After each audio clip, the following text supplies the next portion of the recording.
काहे अलग हुए 13 में जी? हमको कितना मानते थे? सब लोग, तीनों लोग, सारे नेता, जो सबसे बड़े नेता थे, जब पहली बार ये पार्टी बनी तब अटल जी, और उसके बाद बोलिए अडवाणी जी, सब लोग आप ही के एक नेता थे, मुरली मनोहर जोशी जी, और कितना मानते थे। एक एक बात हमने कहा और मेरी बात मानते थे। हम जिस कॉलेज में यहां पढ़े, इंजीनियरिंग कॉलेज में, और उस समय हम केंद्र में थे, और उसमें हमने कहा कि भाई हम आप पढ़े हैं, ये सबसे पुराना है, जब देश में मात्र 5 था इंजीनियरिंग कॉलेज, और आप इसको काहे नहीं किए, इसको भी करिए। तो उस समय उसको स्वीकार किए, अलग से कैबिनेट मिला, सब एक एक मेरी बात मानते थे। तो हम आपके माध्यम से इस सरकार से पूछना चाहता हूं, मध्य एशिया के अंदर जो युद्ध चल रहा है इजराइल और अमेरिका और ईरान के बीच में, आप क्यों इजराइल की चमचागिरी में खड़े हो गए, जिसके कारण से हिंदुस्तान को आज गैस का संकट भुगतना पड़ रहा है। पूरा देश लाइन में खड़ा है, गांव लाइन में खड़ा है, शहर लाइन में खड़ा है, एक एक इलाका लाइन में खड़ा है, होटल बंद हो रहे हैं मान्यवर, मोरवी के अंदर गुजरात में टाइल्स की फैक्ट्रियां बंद हो रही है मान्यवर। आपने क्या हालत की है? आप राज्यों के साथ न्याय नहीं करते, आप ग्रामीण व्यवस्था के साथ न्याय नहीं करते। आपने बनारस के अंदर 4200 एकड़ जमीन वहां के किसानों की जबरन कब्जा की।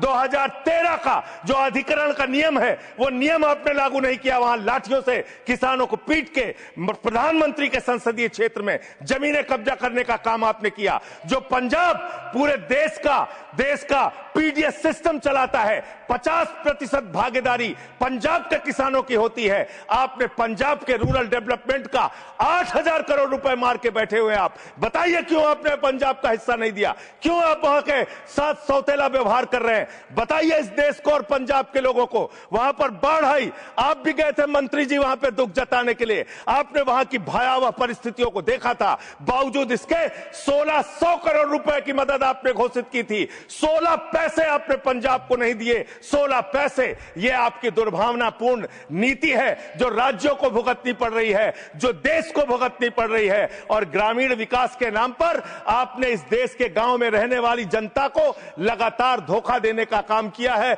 लगातार उनको ठगने का काम किया है। चाहे वो आंगनबाड़ी की स्कीम हो, आंगनबाड़ी की कार्यकर्तियां, हर काम में उनको आप लगा देते हैं, लेकिन आप उनको पैसा देने के नाम पर आपको हंसी आएगी, हंसी आएगी, हंसी आएगी। आंगनबाड़ी की योजना गांव में ही चलती है, गांव में ही चलती है, हंसी आएगी आपको। मान्यवर, मैं अंत में एक ही बात कहना चाहता हूं। मंत्री जी ने कहा भागिएगा नहीं, मैं बिल्कुल बैठ के आपकी एक एक बात को सुनूंगा। मंत्री जी, ध्यान से सुनूंगा।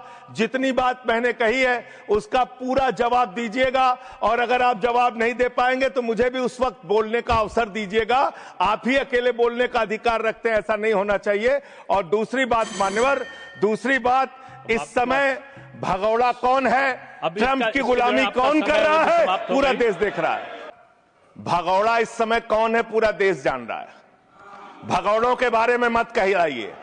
देश का प्रधानमंत्री गैस के संकट के इस समय में किस गुफा में छुपा हुआ है, पहले उसको निकाल के लाइए। पहले उसको निकाल के लाइए। प्रधानमंत्री किस गुफा में छुपे हुए हैं? प्रधानमंत्री के बारे में आप हमारे ऊपर टिप्पणी कर रहे हैं, का प्रयोग नहीं करेंगे। आप हमारे ऊपर टिप्पणी कर रहे हैं, ये आप हमारे ऊपर टिप्पणी कर रहे हैं। पूरा देश गैस की लाइनों में खड़ा है, यहाँ पर प्रधानमंत्री गुफा में छिपे हुए हैं। प्रधानमंत्री को निकाल के लाइए, प्रधानमंत्री को निकाल के लाइए। मुद्दों पे बात नहीं करेंगे। इस्तेमाल किया है, ये शब्द ठीक नहीं है। अरे मान्यवर, आप मेरा समय जा रहा है मान्यवर महोदय, मान्यवर मेरा समय जा रहा है, कृपा करके समय। जी राम जी ने आपको जी राम जी पर रात को 1:30 बजे तक मैंने चर्चा सुनी, और जब उत्तर देने की बारी आई तो विपक्ष भाग गया था। इसलिए मैं निवेदन कर रहा हूं कि रहना जरूर, एक एक चीज का जवाब दूंगा, एक एक चीज का। दूसरी चीज है, जो भगोड़ा शब्द है उसको उसमें शामिल नहीं करेंगे। जी मान्यवर, बात करते हैं ग्रामीण विकास की आप बात कर रहे हैं। उज्ज्वला स्कीम के तहत 8 से 10 करोड़ सिलेंडर गांव में आपने बांटे हैं, और 10 से 11 करोड़ सिलेंडर के कनेक्शन लोगों ने अपने आप से लिए हैं। 21 करोड़ सिलेंडर के कनेक्शन गांवों में हैं।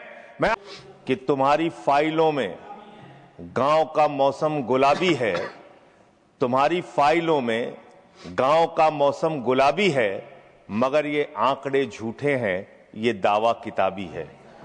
सर, भारत की सरकार ने जब विकसित भारत की कल्पना की है तो उस कल्पना के तहत गांव को कहां रखा है, आपके माध्यम से ये देश को मालूम होना चाहिए।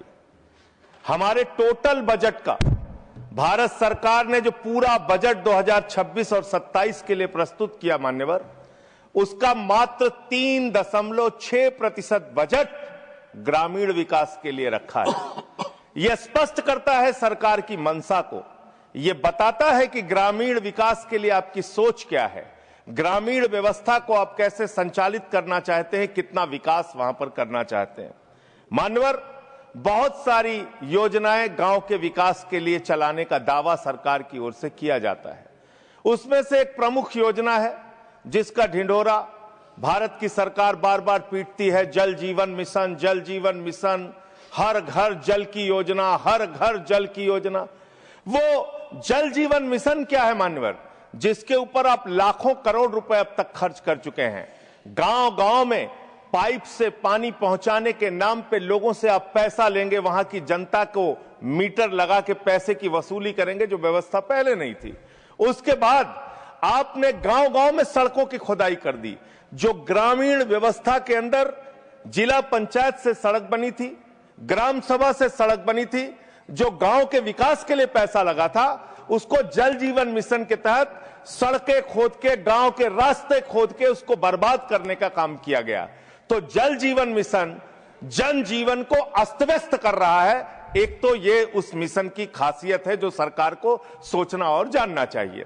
दूसरी बात मान्यवर, मेरा तो कहना छोड़ दीजिए, भारतीय जनता पार्टी के एक विधायक है ब्रजेश राजपूत जी, उन्होंने उत्तर प्रदेश के सरकार के मंत्री का घेराव किया। मान्यवर, अरे मान्यवर, देश का सबसे बड़ा राज्य है, उसी राज्य से आप भी आते हैं, हम भी आते हैं, उसी राज्य से आप भी आते हैं, हम भी आते हैं। तो अगर एक भ्रष्टाचार के मामले में कोई जानकारी आपके माध्यम से मैं दे रहा हूं तो जानना चाहिए मान्यवर आपको।